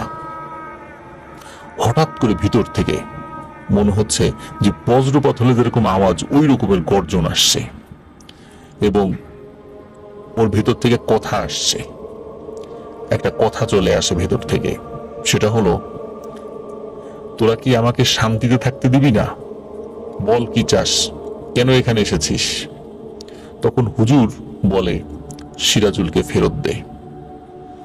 বলে যে সিরাজুলকে তো আমি ফেরত দেব না, আমি তো ওর মা বাবাকে স্বপ্নে দেখিয়েছি যে আমাকে রক্ত দিতে হবে, রক্ত দিক, আমি সিরাজুলকে ফেরত দেব কি দেব না এটা ভাববো। তখন হুজুর বলেন, রক্ত কিভাবে দেবে? বলে যে 2টো কালো ষাঁড় জীবিত অবস্থায় এই পানিতে ছেড়ে দিতে হবে, জবাই করে না বা বলি দিয়ে না, জীবিত অবস্থায় পানিতে ছেড়ে দিতে হবে, তখন আমি ভাববো সিরাজুলকে দেব কি দেব না। তখন হুজুর বলে যে 2টো ষাঁড় দিলে কি তুই সিরাজুলকে ফেরত দিবি? তখন সে আবারও বলে যে ফেরত দেব কি দেব না এটা নির্ভর করবে তোদের কাজকর্মের উপরে, এখনই আমি কিছু বলবো না, আগে নিয়ে আয়, তারপর আমি ভেবে দেখব। এই পিশাচের এই আওয়াজ শুনে হুজুরের মনে একটা খটকা লাগে যে আসলে কি সিরাজুলকে ফেরত দেবে, নাকি সে কোনো কূটকৌশলের আশ্রয় নিচ্ছে। কারণ বহু বছর ধরে নিজের সম্প্রদায় থেকে বিচ্যুত থাকার তার ভেতর যে কষ্টটা, এই কষ্ট লাঘব করার জন্য এবং তার সম্প্রদায়ের কাছে ফিরে যাওয়ার জন্য সে হীন কোনো কাজ নাই যে করবে না। সুতরাং হুজুরকেও, মানে পীর সাহেবকেও অত্যন্ত সচেতনতার সাথে কাজটি করতে হবে। তখন বলে যে ঠিক আছে, আগামীকাল এই সময়ে আমি আসব এবং এসে তোর 2টো ষাঁড় তোকে আমি দেব, কিন্তু সিরাজুলকে ফেরত দিতে হবে। তো এই কথার কোনো উত্তর হয় না। তারপর আস্তে আস্তে এই ঘূর্ণনটাও থেমে যায়, আবার পানি স্বাভাবিক হয়ে যায়। হুজুর ছাত্রদেরকে নিয়ে চলে যান। তো রাত্রে কি হয়েছে সেটা সিরাজুলের বাবা, চাচা এবং গ্রামের গণ্যমান্য ব্যক্তিদেরকে হুজুর খুলে বলেন। বলার পর খুব দ্রুততার সাথেই 2টি ষাঁড় ম্যানেজ হয়ে যায়, কিন্তু বাদ সাধে হচ্ছে সিরাজুলের বাবা এবং চাচা। তারা বলে যে আজকে আমরা সাথে যাব। বিশেষ করে সিরাজুলের বাবা, তিনি বলেন যে আমার সন্তান, তাকে আমি দেখব না, তার কি হয় আমি একটু দেখব না, আমাকে নেন। কিন্তু হুজুর কিছুতেই রাজি হন না সিরাজুলের বাবাকে সাথে নিতে। সিরাজুলের চাচাও আসতে চান। তখন বলেন যে আসলে অন্য দিন হলে একটা ব্যাপার ছিল, কিন্তু আজকে এমন কিছু কাজ হবে বা ঘটতে পারে, যেটা আসলে আপনারা থাকলে ভয়ানক বিপদ নেমে আসতে পারে। কিন্তু নাছোড়বান্দা সিরাজুলের বাবা এবং চাচাও যাবেনই। অবশেষে হুজুর রাজি হন তাদেরকে সাথে নিতে, এবং ওই ঘাটের কাছে বেশ খানিকটা দূরে একটা বড় গাছ ছিল। ওই গাছের কাছে একটা সার্কেল এঁকে, মানে একটা বৃত্তাকার একটা চিহ্ন এঁকে সেখানে সিরাজুলের বাবা এবং চাচাকে অপেক্ষা করতে বলেন। এবং অপেক্ষা করতে বলার পর এটাও বলে দেন, যত যাই কিছু হোক না কেন কখনো যেন এই সার্কেলের ভেতর থেকে তারা না বের হন। প্রয়োজনে চোখ বন্ধ করে বসে থাকবেন, কিন্তু এর মধ্য থেকে বের হবেন না। কেউ আপনাদেরকে ইনশাল্লাহ কোনো ক্ষতি করতে পারবে না, কিন্তু খবরদার এখান থেকে বের হবেন না। বারবার সতর্ক করে দেন এবং তারা তার কথা রক্ষা করবেন বলে প্রতিশ্রুতি দেন। এদিকে হুজুর কিন্তু একটা কৌশলের আশ্রয় নিয়েছিলেন, কিন্তু কি কৌশল এটা আমরা আসছি সামনে আলোচনায়। হুজুর কি করেছেন, তার 4 জন স্টুডেন্টকে একটি বড় কলস হাতে ধরিয়ে দিয়েছেন।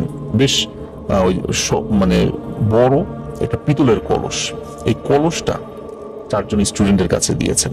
এই 4 জন মিলে সেটা উঁচু করতে হয়েছে, বেশ মানে বড় এবং এত ভারী আর কি। আর 2 জন স্টুডেন্ট ওরা কি করেছে, দুটো ষাঁড় গরুর চোখ বেঁধে এনেছে। চোখ বাঁধার পেছনে কারণ রয়েছে। কারণ হলো, হঠাৎ করে ষাঁড় গরু যদি দেখে যে সামনে ভয়ানক কোনো জিনিস, তাহলে ওরা ছুটে পালাতে পারে। এই জন্য তাদের চোখ বেঁধে আনা হয়েছে।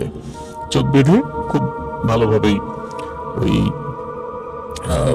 2 জন স্টুডেন্ট তারা ষাঁড় গরুকে ধরে ঘাট থেকে একটু দূরে দাঁড়িয়ে আছে। হুজুর গিয়ে আবার অন্য দিনের মতো রিচুয়াল শুরু করবেন, কেবল হঠাৎ করে দেখা গেল যে আকাশে একখণ্ড মেঘ এসে চাঁদটা ঢেকে দিয়েছে। হুজুর রিচুয়াল শুরু করতে পারছেন না। কারণ হলো, চাঁদ মেঘে ঢাকা পড়ে যাওয়ার কারণে কিন্তু চারদিকে কিছুটা অন্ধকারাচ্ছন্ন হয়ে যায়।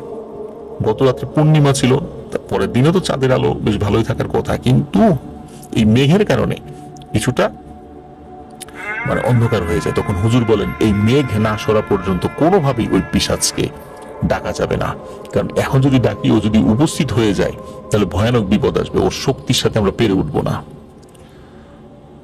হুজুর অপেক্ষা করতে থাকেন। অনেকক্ষণ পর মনে হচ্ছে যে মেঘ সরে যাবে যাবে ভাব, কিন্তু আবার মেঘ চলে আসে। এরকম চলছে। এদিকে কি হয়েছে যে হুজুরের দোয়া পড়ার আগেই হঠাৎ করে পানির মধ্যে পাক শুরু হয়ে গেছে, জলোচ্ছ্বাসের মতো সৃষ্টি হচ্ছে। হুজুর তো ভয় পেয়ে যান যে সর্বনাশ, এখনো আকাশে চাঁদ পরিপূর্ণভাবে ওঠেনি, মেঘে ঢেকে আছে। এখন যদি পিশাচটি উপস্থিত হয় তাহলে ওর মোকাবেলা করা অনেক কঠিন হয়ে যাবে। উনি আল্লাহ আল্লাহ করছিলেন যে আল্লাহ তাড়াতাড়ি এই মেঘ খণ্ড সরিয়ে দাও চাঁদের উপর থেকে। কিন্তু ওদিকে যেটা হয়েছে যে ওই পাক শুরু হয়েছে, কিন্তু ওই পিশাচটি তখনও মানে ভেসে ওঠেনি। তো এরকম বেশ খানিকক্ষণ হচ্ছে। হুজুর খালি অপেক্ষা মানে চিন্তা করছেন যে আল্লাহ তাড়াতাড়ি এটা সরিয়ে দেয়। এখন যদি পিশাচটা চলে আসে এখানে তাহলে কি না জানি কি অবস্থা হবে। তখন সত্যি সকলে দেখে যে নিচ থেকে কিছু একটা আস্তে আস্তে আস্তে আস্তে ভেসে উঠছে। একটা বিশাল আকৃতির মাথা সেটা ভেসে উঠছে, এবং ভেসে উঠতে উঠতে উঠতে উঠতে কোমর পর্যন্ত ভেসে উঠেছে, এবং মনে হচ্ছে বিশাল এক পর্বত ওই নদীর ওখান থেকে জেগে উঠেছে। কি ভয়ানক তার দেহ! যতটুকু চাঁদের আলো ছিল, মেঘে ঢাকা অবস্থায় এমনিতেও তো কিছুটা আলো থাকে, স্পষ্ট বোঝা যাচ্ছিল এই জিনিসটা শরীর অনেকটা কুমিরের যে স্কিন যেরকম হয় অনেকটা তেমন। চোখ দুটি নীলাকার, নীল চোখ, এবং তার মধ্য থেকে টর্চ লাইটের মতো আলো বের হচ্ছে। তার মুখমণ্ডল এতটা ভয়ঙ্কর যে মুখের বিভিন্ন জায়গায় অবিন্যস্তভাবে চোখা চোখা দাঁত। আর মুখটা মানুষের মতো ঠিক না, চোখ আছে, মুখ আছে, নাক আছে, এটা বোঝা যায়, কিন্তু চেহারাটা এত বিভৎস, এটা আসলে কোনো মানুষের পক্ষে দেখে মানে সহ্য করার মতো না আর কি। ওই দৃশ্য দেখে ওই সিরাজুলের চাচা ওই সার্কেলের মধ্যেই সেন্সলেস হয়ে গেছেন, আর সিরাজুলের বাবা লা ইলাহা ইল্লাল্লাহ সুবহানাকা ইন্নী কুনতু মিনাজ জালিমিন এইটা পড়ছেন আর চোখ বন্ধ করে মধ্যে বসে আছেন, বাইরে বেরোনো নিষেধ। হুজুর তো তখন দোয়া পড়া শুরু করেন, আর উপায় নাই, পিশাচটা ভেসে উঠেছে আকাশের থেকে, ওই মেঘ তখনও সরেনি। হুজুর দোয়া পড়ছেন, তখন ওই পিশাচটা গর্জন করতে থাকে এবং গর্জন করতে করতে বলে, এই ষাঁড় দুটা নিচে নামাই দে। তখন হুজুর সাহস করে বলেন যে আগে সিরাজুলকে ফেরত দে। বলে না, আগে ষাঁড় দুটা নামা। তখন হুজুর বুঝতে পারেন যে ওই জিনিসটি যখন ওই ষাঁড়কে কাছে পাবে তখন ওর শক্তি আরো বৃদ্ধি পাবে, তা না হলে ও কিন্তু আরো এগিয়ে এসে থাবা দিয়ে দুটো ষাঁড় নিয়ে নিতে পারত, কিন্তু কেন নিতে পারছে না? হুজুরের মনের মধ্যে একটা সন্দেহ জাগে এবং সাহসও সৃষ্টি হয়। তখন হুজুর বারবার বলতে থাকেন যে না, সিরাজুলকে আগে দিবি, তারপর ষাঁড় পাবি। কিন্তু ওই পিশাচ তার কথায় অনড়, আগে ষাঁড় দিতে হবে তারপর সিরাজুল, এভাবে কথা চলতে থাকে। আর হুজুর এক পর্যায়ে কথা বন্ধ করে দিয়ে জোরে জোরে দোয়া পড়তে থাকে। এই দোয়া পড়ার একটা পর্যায়ে আল্লাহর অশেষ রহমতে ওই মেঘ চাঁদের উপর থেকে সরে গিয়ে একদম পূর্ণ জ্যোৎস্নার আলোর মতো বের হয়ে যায়। আর তখন দেখা যায় ওই পিশাচটা আগে যেভাবে মুভমেন্ট করছিল এরকম মুভমেন্ট করতে পারছে না। তখন হুজুর দোয়া পড়তে থাকেন, আর ওদিকে কি হয় যে চারজন স্টুডেন্ট যেই কলসি তারা ধরে রেখেছিল, ওই কলসিটা কাঁপতে থাকে, প্রচন্ড রকমের ভাইব্রেশন হতে থাকে সেখানে। তারা ওটা ধরে রাখতে পারছিল, মনে হচ্ছে এখনই ছুটে নদীর মধ্যে চলে যাবে। হুজুর দোয়া পড়ার একটা পর্যায়ে ওদেরকে বলে রাখেন বা বলে দেন যে শক্ত করে ওটা ধরে রাখো, কোনোভাবেই যেন ছুটে না যায়, আর জোরে জোরে দোয়া পড়তে থাকো।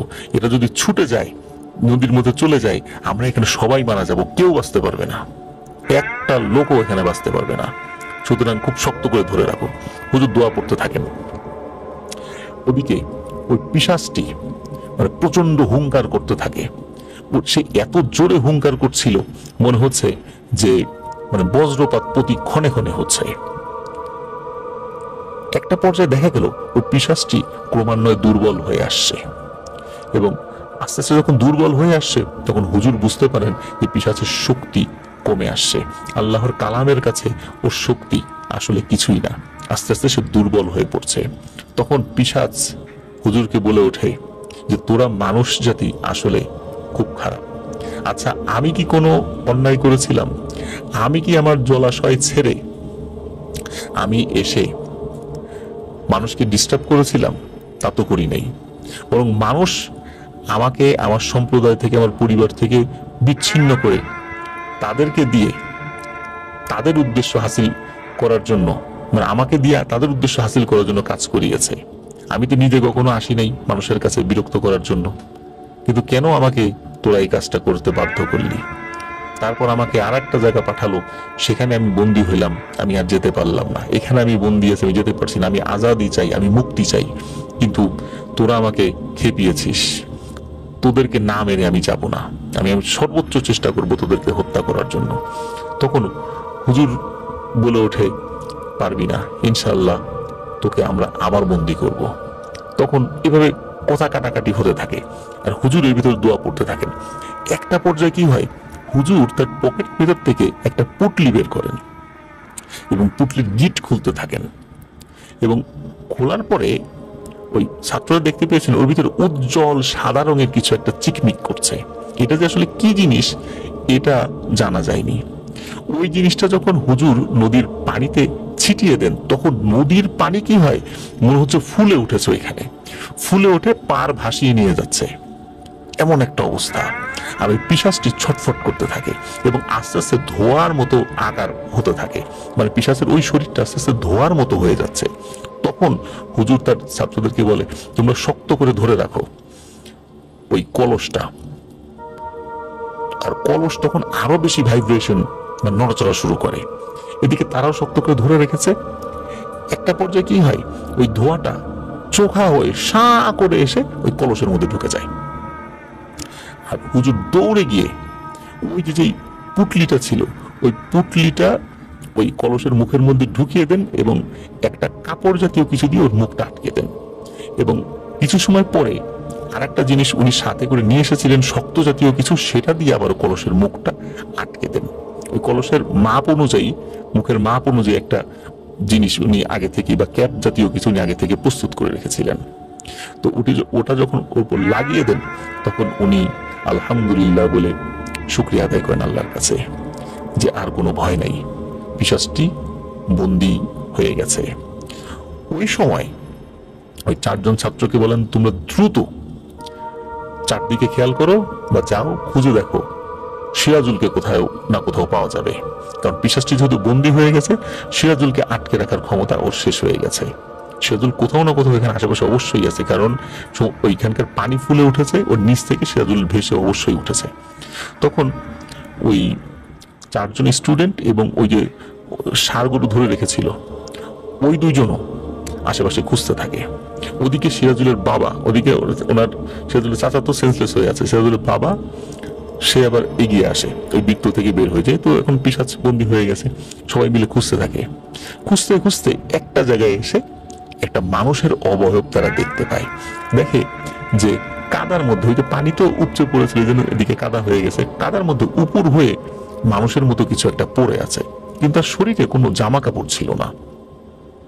তারা দৌড়ে যায়, গিয়ে দেখে যে কাদার মধ্যে উপর হয়ে একটা মানুষ পড়েছে, কিন্তু সমস্ত শরীরে পিচ্ছিল জাতীয় পদার্থ এবং খুব দুর্গন্ধ শরীরে। হুজুর বলেন একজনকে যে দ্রুত নদী থেকে কিছু পানি উঠাও, ওর শরীরটা পরিষ্কার করাই দাও, আর তোমাদের মধ্যে একজন তার জুব্বাটা খুলে ফেলো এবং ওর শরীরে এটা মুড়িয়ে দাও, ওকে দ্রুত বাড়িতে নিয়ে যেতে হবে। তো সিরাজুলকে ওখান থেকে উদ্ধার করে বাড়িতে নিয়ে যাওয়া হয়। রাতের বেলায় চারদিকে খবর উঠে যায় যে সিরাজুলকে পাওয়া গেছে, এতদিন পর পানির ভেতর থেকে সিরাজুলকে পাওয়া গেছে। এখন সিরাজুল কি জীবিত না মৃত তখনও বোঝা যাচ্ছিল না, তবে তাকে যখন পরিষ্কার পরিচ্ছন্ন করানো হয় তখন মনে হলো যে সিরাজুলের শ্বাস প্রশ্বাস ফেরত এসেছে, সে নিঃশ্বাস নিচ্ছে। আর তারপরে হুজুর তার মতো করে ঝাড়ফুঁক শুরু করেন। মাঝে মাঝে কি হয় যে সিরাজুলের হাতের আঙ্গুলগুলা কেঁপে ওঠে, শরীরটা একটু কেঁপে ওঠে, আর সিরাজুলকে ফেরত পেয়ে তার মা মানে খুশিতে কান্না করে ওঠে। আশেপাশের লোকজনও মানে তারা খুশিতে কান্না করে দেয় যে সিরাজুলকে পাওয়া গেছে, এমন একটা অলৌকিক ঘটনা ঘটে গেছে। হুজুর দোয়া পড়ছেন, এদিকে সিরাজুল মাঝে মাঝে নড়ে ওঠে, আবার নিস্তেজ হয়ে যায়। ভোর রাতে একদম ফজরের আজানের সময় সিরাজুলের শরীরটা 3-4 বার ঝাঁকুনি দিয়ে ওঠে এবং এরপরে সিরাজুল নিস্তেজ হয়ে যায়। পরে দেখা গেল সিরাজুল মারা গেছে। সিরাজুল বলে যেতে পারেনি আসলে পানির নিচে তার সাথে কি হয়েছিল। সিরাজুলের মৃত্যুতে পরিবারের সবাই যেই একটু আগে খুশির কান্না করেছিল সেটা তখন দুঃখের কান্নায় রূপান্তরিত হয়। উপস্থিত সবাই কান্না করতে থাকে। এমন একটা ঘটনা, অলৌকিক ঘটনা, সবাই দেখে তো আসলেই অবাক হয়েছিল। সিরাজুলকে পেয়ে সবাই খুশি হয়েছিল, কিন্তু আবার সিরাজুলের মৃত্যু সবার মনের মধ্যে বিষাদের ছায়া হয়ে আসে। সিরাজুল মারা যায়। সকলের কান্নায় হুজুরের চোখেও পানি চলে আসে। হুজুর শুধু একটি কথাই বলেন যে আল্লাহ তার ভাগ্য যেভাবে লিখেছিলেন সেটাই হয়েছে, তা না হলে এত চেষ্টা করার পরেও আমরা সিরাজুলকে বাঁচাতে পারলাম না কেন। আর আমি এত ঝুঁকি নিলাম, তারপরও মা বাবার কোলে তার সন্তানকে জীবিত অবস্থায় ফেরত দিয়েছি সত্য, কিন্তু এখন তো সে মৃত। সিরাজুল মারা গেল। পরদিন সকালবেলা নিয়ম অনুযায়ী তাকে দাফন কাফন করানো হয়। তারপর তার জানাজা পড়ান সেই চাঁদপুরের পীর সাহেব হুজুরই। জানাজায় উপস্থিত সকলের উদ্দেশ্যে চাঁদপুরের হুজুর বলেন, আপনারা জানেন ইতোমধ্যে কি হয়েছে, কিন্তু রাত্রে যে এত ঘটনা ঘটেছে, ভয়ঙ্কর গর্জন, আপনারা কিন্তু এটা কেউ শুনতে পাননি। এটাই এক রহস্য। আর একটা চরম ভুল কাজ হয়েছিল, সেটি হলো যখন একজন সিদ্ধ পুরুষ উনি যখন এই পিশাচটাকে কলসে বন্দি করেছিলেন তাকে ভুল করে তিনি তার অনুগত জিনদেরকে দিয়ে পানিতে ডুবিয়ে দিয়েছিলেন। আসলে এটাই ভুল কাজ হয়েছে, কারণ সে হলো পানির জিন, তাকে পানিতে ডুবিয়ে দেওয়া হয়েছে। কোনো না কোনো ভাবে তার মুক্তির সুযোগ ছিল এবং সেটি হয়ে গেছিল। আর আমি যে কাজটি করেছি, আমার ছাত্রদেরকে দিয়ে মাটির অনেক গভীরে কোনো একটা জায়গায় এই কলসটাকে পুঁতে দিয়েছি, ও আর কখনোই যেন বেরোতে না পারে। যদি কখনো মাটির ওই গভীর থেকে কেউ ওই কলসটা বের করে এবং সেটার মুখ খুলে দেয় এবং আল্লাহ যদি ওর হায়াত ওই পর্যন্ত রাখে, তাহলে সে আবার বের হয়ে তাণ্ডব চালাবে। এটা সত্য, ওই পিশাচটার সাথে খুবই অন্যায় করা হয়েছে, কারণ সে ছিল সম্রাট, তাকে গোলাম বানানো হয়েছে মানুষ তার নিজের খায়েশ পূরণের জন্য। তার পরিবার থেকে শত শত বছর ধরে তাকে বিচ্যুত রাখা হয়েছে, এমন একটা মায়াজাল সৃষ্টি করে রাখা হয়েছে যেটার কারণে তার পরিবার এবং তার প্রজারা তাকে কখনোই খুঁজে পেত না। একটা বিভ্রান্তির মধ্যে সবসময় তারা থাকতো। এই বিভ্রান্তি কেটে যেত যদি সে আগের শক্তি ফিরে পেত।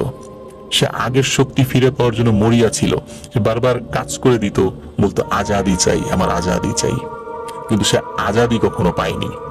আমি তাকে ছেড়ে দিতে পারতাম, কিন্তু সেই অবস্থায় সে ছিল না। সে এত রাগান্বিত ছিল, ওই সময় তার সাথে নেগোসিয়েশন করার মতো কোনো উপায় ছিল না। আমি যে তাকে বলবো তোমাকে আজাদি দিচ্ছি, তুমি চলে যাও, সেই উপায় তার কোনোভাবেই ছিল না। বরং সে আমাদের সবাইকে হত্যা করত। নিহায়েত বাধ্য হয়েই আমি এই কাজটি করেছি, আল্লাহ আমাকে ক্ষমা করুন। হুজুর কিন্তু প্রথমে তার যেই মুখবির জিন, তাদের কাছ থেকে এই পুরো তথ্যগুলো কিন্তু তিনি পেয়েছিলেন। তারপরে উনি এই বিষয়গুলো সম্পর্কে যখন সম্যক অবগত হন, তারপরে উনি কাজ করা আরম্ভ করেন এবং পরবর্তীতে সিরাজুল্লাহ জানাজার পর উপস্থিত লোকদের উদ্দেশ্যে এই ঘটনা তিনি উল্লেখ করেন। আমাদের এপিসোডটি কেমন লাগলো সবাই জানাবেন পোস্টের মাধ্যমে, কমেন্ট করে। এটি একটি দীর্ঘ ঘটনা ছিল, অনেক আগের একটি ঘটনা। অনেক তথ্য আমরা হাতে পাইনি, যেমন এক্স্যাক্টলি ওই গ্রামের নামটা কি, চাঁদপুরের ওই পীর সাহেব হুজুরের নামটা কি, এটা আমরা পাইনি। আমাদের এই সীমাবদ্ধতাগুলো আপনারা ক্ষমা সুন্দর দৃষ্টিতে দেখবেন।